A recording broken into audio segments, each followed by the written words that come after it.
अज दे दौर विच महंगाई च इजाफा हो रहा है तो शैयां दी कीमतां दिन ब दिन उपर जा रही ने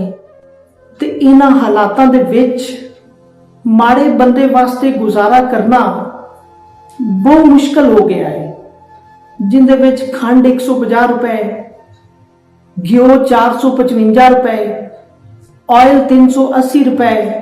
ते 20 किलो आटे का थैला 1100 रुपए च हो गया है। ते इन्हां सारे हालातां नूं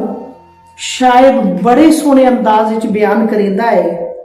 कि 5 मेरे बच्चे ने किराए का मकान है, 5 मेरे बच्चे ने किराए का मकान है, खर्चियां च पूरा महीना फसी रहिंदी जान है, हर दिन ख्वाहिशां वाला सप डंग जाता है, अख मीटो इत्थे पूरा महीना लंघ जाता है, उधार जिदा देना उनकी सामने दुकान है, खर्चियां च पूरा महीना फसी रहिंदी जान है, बिल सुट्टण वाले दे भी हथ नहीं टुटदे, बिल सुट्टण वाले दे भी हथ नहीं टुटदे, बाहों भावें ताला होवे थल्लों दी ने सुट दे फिर ते भी गल नहीं हो पाते बई मां ने, खर्चियां च पूरा महीना फसी रहिंदी जान। मालक मकान ते वसा नहीं हो खांदा जी, मालक मकान ते वसा नहीं हो खांदा जी, किराया थोड़ा लेट होवे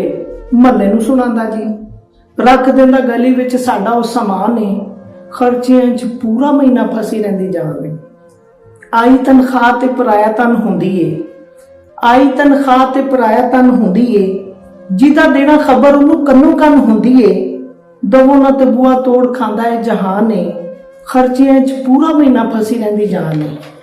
बिजली दा बिल तारो गैस दा आ जांदा है, बिजली दा बिल तारो गैस दा आ जांदा है, बाकी जिहड़ा बचदा है दुध ही लै जांदा है, ओदी भी तो भाई 1.5 गज दी जुबान है, खर्चियां च पूरा महीना फसी रहिंदी जान है। 3 मेरे बच्चे ने स्कूल विच पढ़दे, 3 मेरे बच्चे ने स्कूल विच पढ़दे, खर्चे पढ़ाई दे भी बदलों नूं फड़दे, बच्चे की पढ़ाने इत्थे माड़े इंसान ने, खर्चियां च पूरा महीना फसी रहिंदी जान है। ते डर डर रहना पैंदा किसी दे मकान विच, ते डर डर रहना पैंदा किसी दे मकान विच, बच्चे थोड़ी वेंदे ने की नुकसान विच, ते बच्चियां लई ते ओह अपना मकान है, खर्चियां च पूरा महीना फसी रहिंदी जान है। मालकां नूं कहो तुसी मालको मकान दे, मालकां नूं कहो तुसी मालको मकान दे, ना साडे सावां दे ते ना साडी जान दे, रब कोलों डरो जिहदे कब्जे च जान है, खर्चियां च पूरा महीना फसी रहिंदी जान है। साडी ये अपील है हुकूमत तो सब दी, साडी ये अपील है हुकूमत तो सब दी, सानू भी रिलीफ दिओ, सौ थानू रब दी।